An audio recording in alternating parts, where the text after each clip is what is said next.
I had prepared to ask you to put some things in the chat, but I won't be able to see them. But we are going to get started, and I want to say welcome. I'm happy to have you here, and I really am delighted to be able to talk to you a little bit in the next 45 minutes or 40 minutes or so about leadership and partnership, solidifying for a transformation as we begin to talk about and think about rethinking church.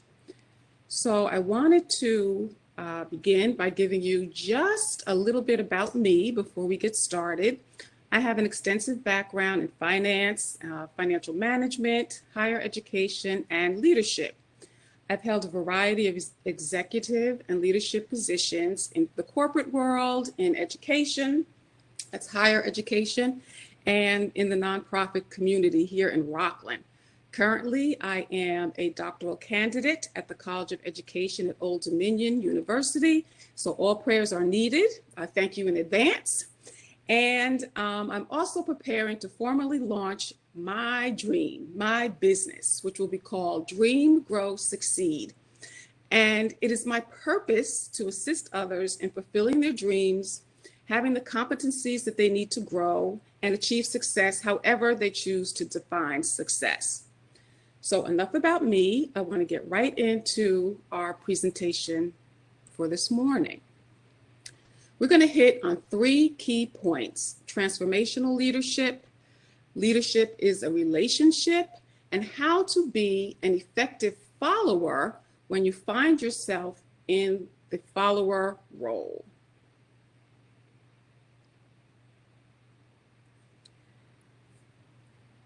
So, transformational leadership, and I have to say that Dr. Fry Brown set me up wonderfully because she talked a lot about transformation, and she talked a lot about the need for our church to let go of the hierarchical leadership, which we are most accustomed to. And she really set the stage for some ways that if we rethink church and if we move toward a transformation, that the church can meet the mission and the goals and really uplift our surrounding communities. So as we talk about transformational leadership this afternoon, we're going to talk about it being a team, right? It's all about being a team. And it's very important when you build your team that your team is reflective of your congregation or your ministry or your organization, right? The team is not to be made up of leaders, for those who classify themselves as leaders. The team has to be all inclusive.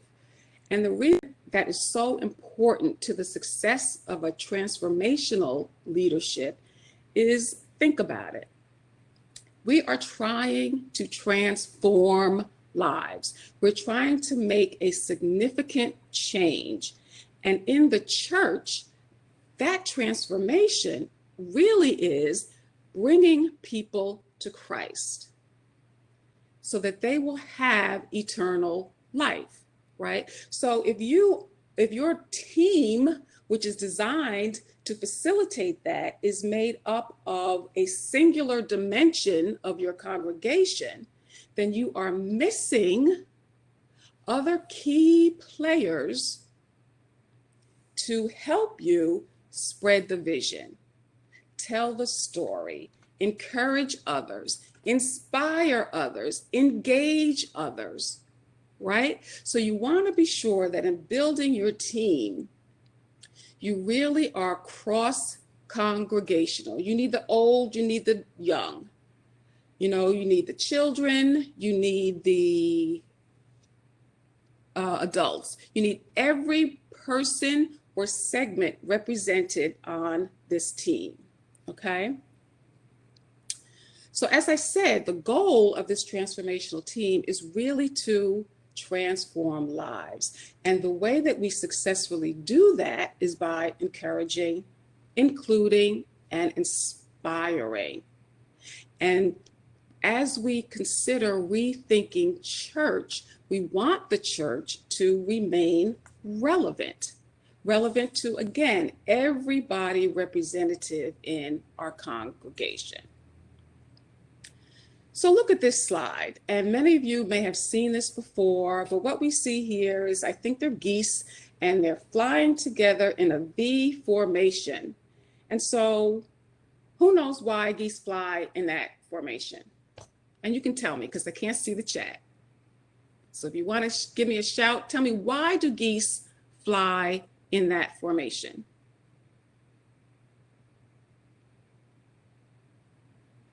Nobody knows, or are you guys muted? I can't tell. So I'll tell you, geese fly.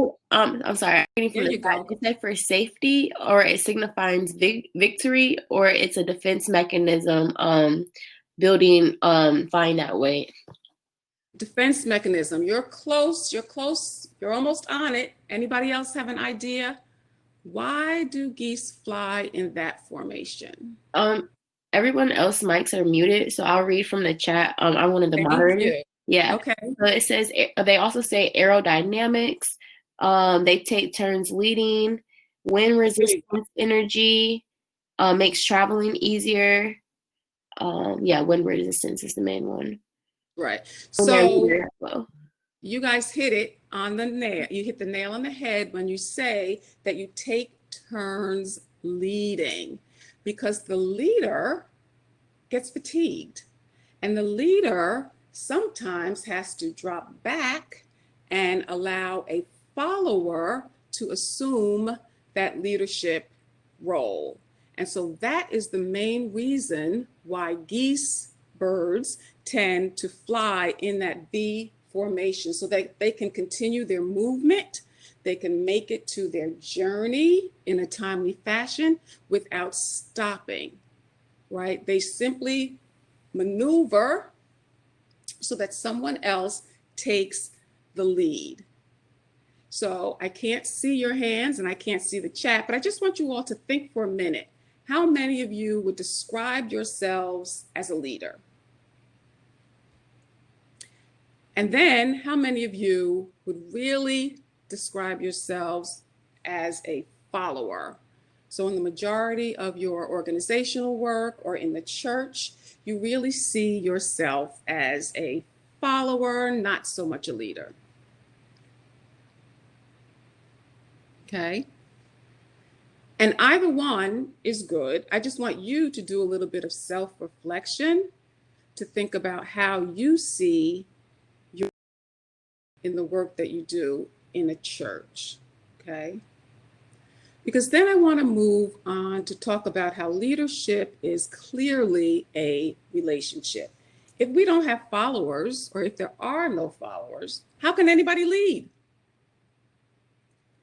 And in order to successfully develop this leadership team, a lot of time needs to be spent on building that relationship. And the key components are going to be trust. They're going to be mutual respect, honesty, and communication, right? So whether you are talking about the pastor's relationship with his or her entire congregation, or you're talking about the leader of leaders relationship with the class leaders and all of the members, or you're talking about the chair of the board and his or her relationship with the members of the board, the time has to be taken to develop that relationship in order to have transformational change within our church. Okay? Are there any other words that you all want to share with me that you think are important to developing that relationship on your leadership team? Now ask my moderator to share with me if you guys share any additional words that worthy so far. Worthy. Humility. Humility, that is an excellent one. Humility. Self-respect, and self-love. Integrity, mutuality. vision, understanding, collaboration, authenticity, patience. Very good. Those are great. All of those are great. And I'm sure as you reflect on your work within the church and even your personal lives and even your work, you think about how to utilize all of those key components to be sure that you're building a positive, constructive relationship to transform. Okay. So there are there are many types of ways that we can hone our communication skills. And I don't believe I'm going to have enough time this afternoon to really go into those with you, but I'm going to leave one with you. And I think you all know this. When at all possible, we don't want to say, it's okay to say I think, because everybody should think, as Dr. Fry Brown told us, everybody should think, but we certainly don't want to go into a collaborative leadership team and say, I want. And there are certainly different ways for you to communicate that same message without saying it like that. And if anybody is interested in learning a little bit more about that, you can reach out to me. We can set up a discovery call. I'd be happy to come and talk to your team and develop some of those strategies. But that is a key part of building a firm leadership relationship. So I'm going to pray that this video is going to play because I want you to see this. And here we go.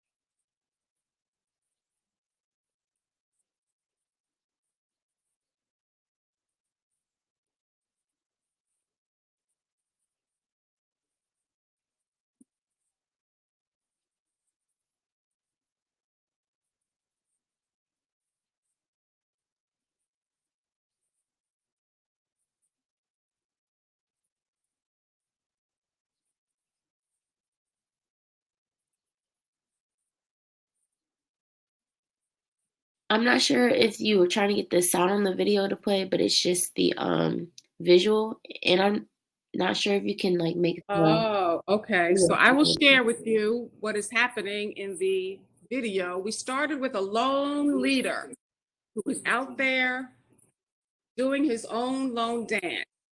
And then he gets one follower who comes and to joins him. And that first follower is so instrumental in starting the movement. And then you see other followers coming to join in the movement. And they come and there's momentum.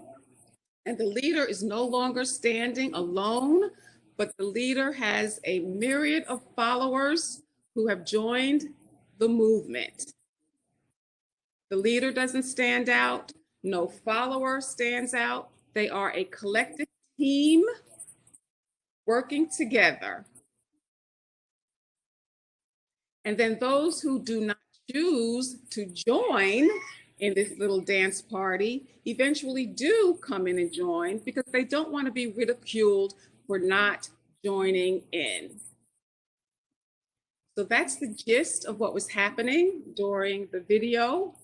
I will be able to share the link with any of you who want to be able to see it at some other time. But the point here is that leadership is overglorified.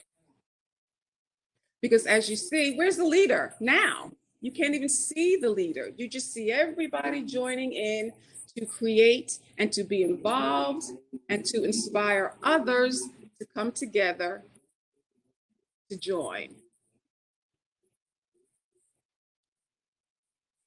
And so the best way to make a movement is to be a creator, a courageous follower. That is the gist of what this this video was showing you. And so, although aside from the craziness of the dance routine and my narration, can you share with me what struck you about that video? In the chat, they said authenticity creates space for others to bring themselves into service. Yes.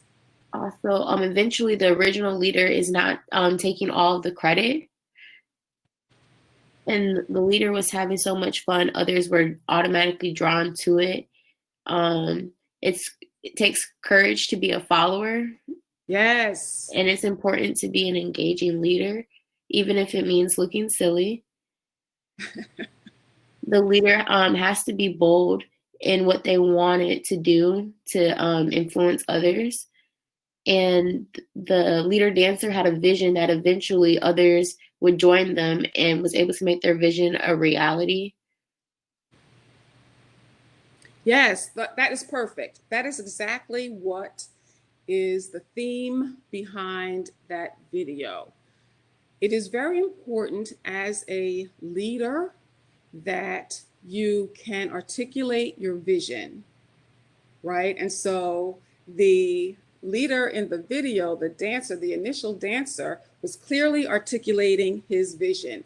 And the first follower joined in, but did the first follower dance exactly like the leader?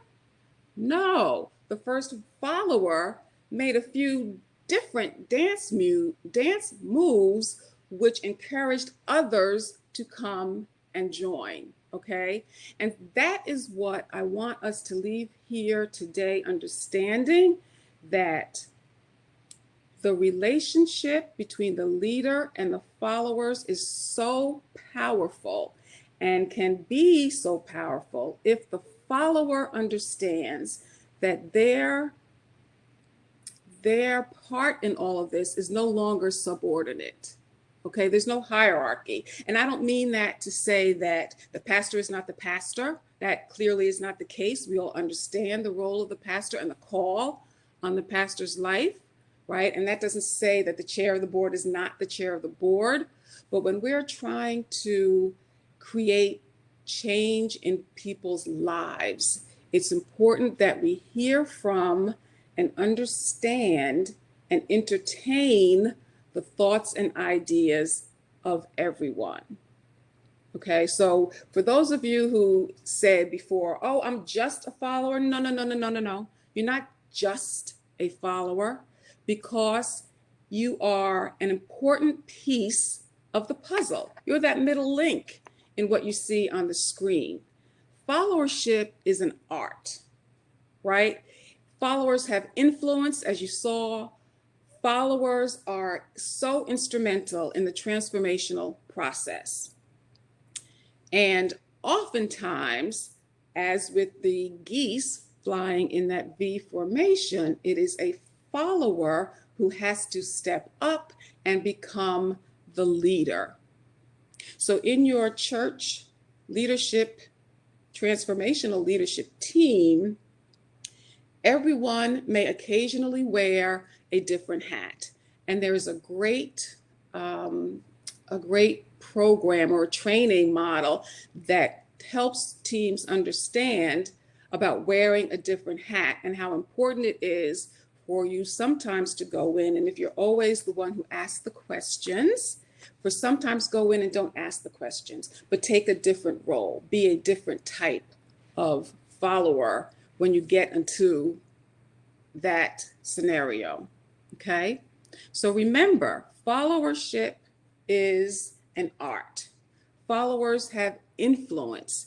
And as we move toward rethinking our church and rethinking the way in which we want to have impact, not only with our congregants, but also outside into the community, we have to be inclusive of everyone. We have to hear the hurts of the person sitting next to us in the pew. We have to hear the concerns of our children, right? We have to hear the concerns of our elderly.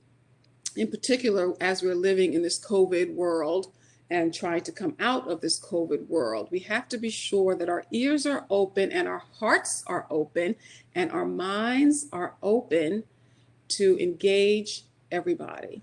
So I know that as we were in the chat, I heard somebody say that you must be a courageous follower. And this is the crux of what I want everybody to walk away with today. At one time, you'll find yourself in a leadership position, and another time you will be a follower. But don't be a follower who sits idly by and never uses the voice that God has given you to share your thoughts and your opinions.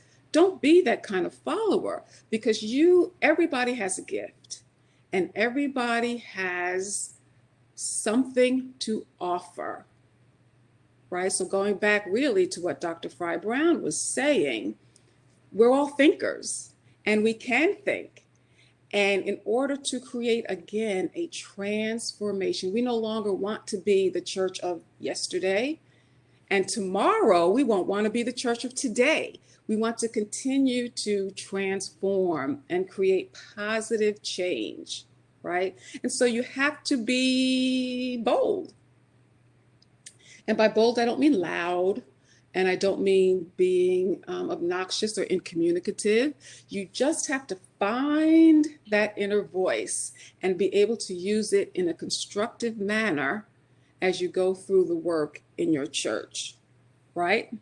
So the first thing that we want to discuss when you talk about a courageous follower, have the courage to assume responsibility for the common purpose. So what are you talking about? What is it that I'm saying? I'm saying that you have to be courageous enough to own your responsibility, whether you opt to engage in the common purpose or whether you opt to disengage in the common purpose. Own your responsibility. There is no passing the buck in courageous leadership. There is no, well, it wasn't my job in courageous followership, right? It's everybody's job to move forward to meet the goal and the mission as prescribed by the leader or the pastor of the church, right? So you have to be courageous. Assume your responsibility for the common purpose. And then support the leader or the group with energy and enthusiasm. So that one is pretty straightforward. Again, when we come to the meeting, come with energy, come with focus, come prepared to engage, come prepared to share your story, which is a great way for others to learn. Okay? And then as courageous followers, we want to constructively challenge counterproductive practices and behaviors. Constructively challenge. Again, that speaks to not being rude, not having a meeting after the meeting. That means we want to share in a constructive manner what we think is counterproductive. Now, that does mean in many cases that you say to your sister or brother, maybe offline, have a conversation with them about why their reaction to what was happening seemed to go awry, why they didn't really seem to be supporting what was happening in the meeting, why they were having problems grasping what the vision or the mission was, okay? So constructively challenging counterproductive practices is hard, and it's very hard generally when you are dealing with church. It can be very hard, but again, we have ways in which we can come and help your team manage learning those type of skills so that they can better get through that. Now, here is the real deal. Participating in the transformation. okay? Because many times that means transforming yourself, doing some self-reflection. Why am I having a hard time buying into this new thing that so-and-so wants to engage in the church? Why am I always so negative? Why? How, right? You have to be courageous enough to stop and do some self-reflection and change your own behavior to be a courageous, effective follower.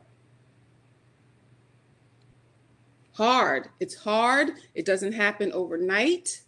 It changes, I think, depending upon who the leader might be, because face it, we are all human, right? And we all come with our baggage and we come with our history of how a relationship may have formed, right?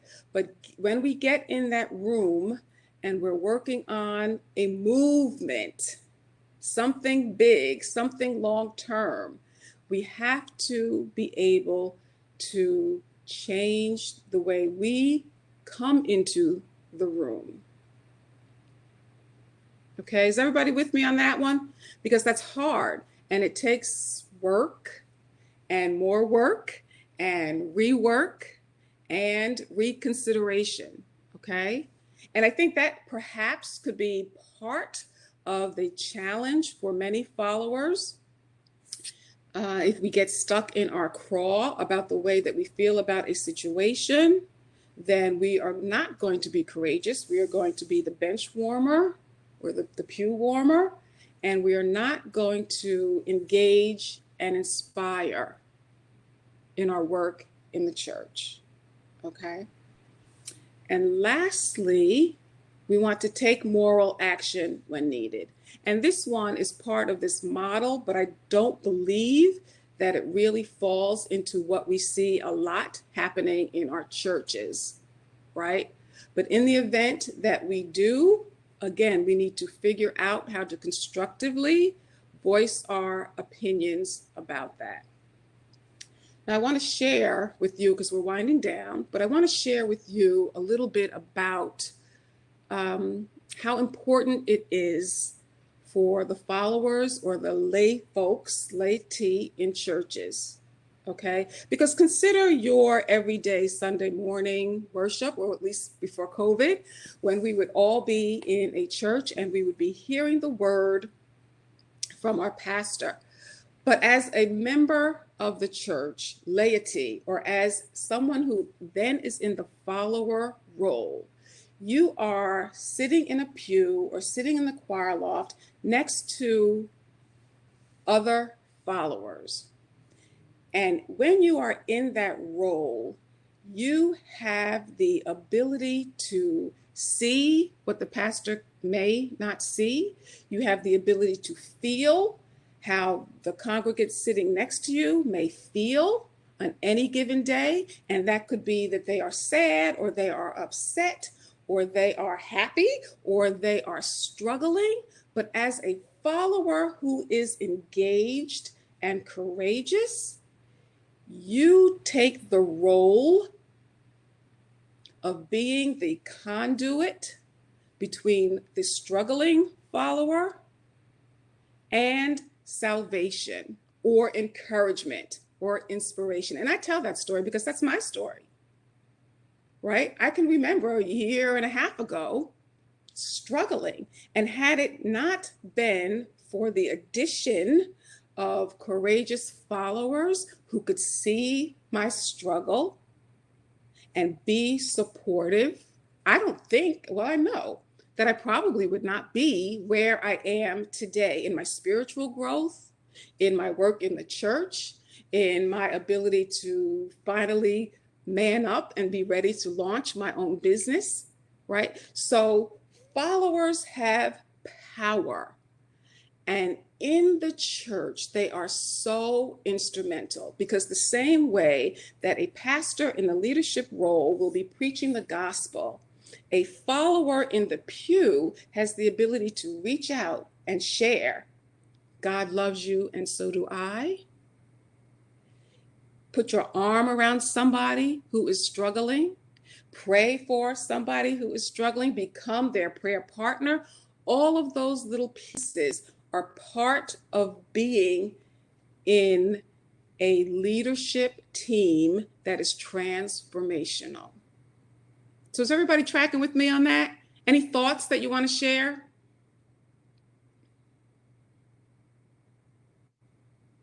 Yes, there are a few questions and thoughts. Okay, Would you want me to start with the questions? sure. I'm going to come out of it. The first one says there seems to be a gap between leadership and where we are, and when we are saying what's missing in collaboration or one of the words we discussed. What can we do more to move the gap to be more collective and a collaborative force? So I think I'm hearing that there still is a gap between leadership and followers. Yeah. And what can we do to bridge that gap? Yes, to help it be more collective and get more courageous followers, I guess, from the church. So I think it really starts with the leader, the person who more often than not sits in the leadership role. That person has to be willing to step aside, kind of like the video, step aside and let others be seen and encourage others to take the lead. Because the ultimate goal is that everybody will be prepared to take the lead. And in all honesty, leaders, the other day I heard several pastors say that they are wearing many hats, right? And to me, that means, especially in a COVID scenario, that they are quickly becoming fatigued. And I think that the leader has to be secure enough in their leadership and secure enough in their ability to inform their congregation of their vision and allow that first follower to come in and change the steps maybe a little bit to get the other followers on board. It's hard. It is hard for leaders to be secure enough to give up, for lack of a better way of saying it, give up some of that leadership. But in the end, it ultimately is the best way to transform a church, right? So I'll give you another very personal example, I think. A leader has to be able to trust, first and foremost, right? Trust the folks that are going to follow them. And I think once that trust is established, they'll be able to let it go, right? And again, it's not hands off. We don't know who the pastor is, or we don't respect who the pastor is. That's not what I'm talking about. I'm talking about building a relationship of trust, right? So that where I can sometimes go to my pastor and say, maybe we should think about doing it this way, which might be totally different from the way that he wants to do it, but the vision is clear. The way to meet the vision or establish the path, right, to reach the goal may take a few winds and turns, but the leader has to be secure enough to engage folks and have a conversation, right? I think that's huge. And again, it's not something that you learn overnight. There's a whole series of tools and techniques, which I can certainly assist anybody in with learning some of that stuff. But you have to be willing to forego some of that responsibility, right? Because nobody knows everything. And the more collaborative we are, the faster we can bridge the hump. And that's kind of a long answer, but I hope that helped. On a lot of people's questions. A lot of people had questions surrounding around how to encourage more collaborative and courageous followership within their communities. Another good question was about how are good ways or methods about preaching or teaching Sunday school lessons that cultivate good followership and good leadership, such as maybe how Andrew encouraged Peter to meet Christ, or how Paul challenged Peter to rid himself of the bias and the prejudice against the Gentiles. Do you suggest it being taught in seminars or like board meetings, or what type of setting, I guess, is most constructive? I think it depends on your team or who you are trying to encourage to be more courageous, right? I think that a perfect setting is Sunday school. I think that absolutely works. I also think that some boards may need to have some instruction on how to be encouraging and how to help people find their voice. It's there. And I think oftentimes people say, well, I'm new, or I just got here. But you didn't just get to thinking, and you didn't just get to having an opinion, right? And so I think a lot of it is really encouraging people to find and use their voice, and then allowing their voice to be heard once they open up to a collaborative group. And I see that the trust issue starts internally. Yes, it does. Now I can read some of the messages on the chat. I'm sorry, there are more questions? Yes, there's two more that I was gonna quick touch on. Okay. Another question from the chat was, once a ministry leader has been identified as counterproductive, how long do you suggest they should be allowed to serve? How many times do these persons hinder the ministry? Well, time. That's a hard one. I think as a manager and an administrator, my thought is that everybody is entitled to some professional development, some encouragement to identify what their leadership issues may be and try to enhance those so that they are more effective. So I don't think that it is in the best interest of the person who is struggling and or the church to immediately say, this isn't working, you're out.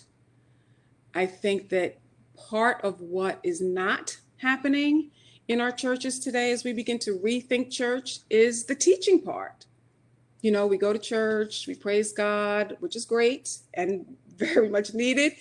And then we go to a meeting, but we don't think about how our meetings are organized, how they are conducted. We don't think about the follow-up after the meeting. Rethinking church means professional development in the church. And that is not where we have been.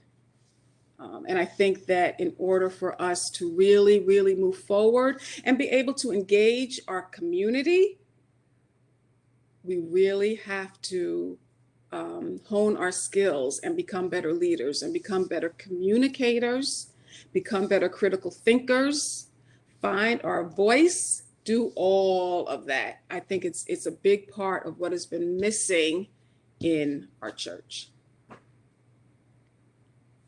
Do we have time for one more question? I think we do. We'll squeeze it in. I won't take so long to answer. No worries.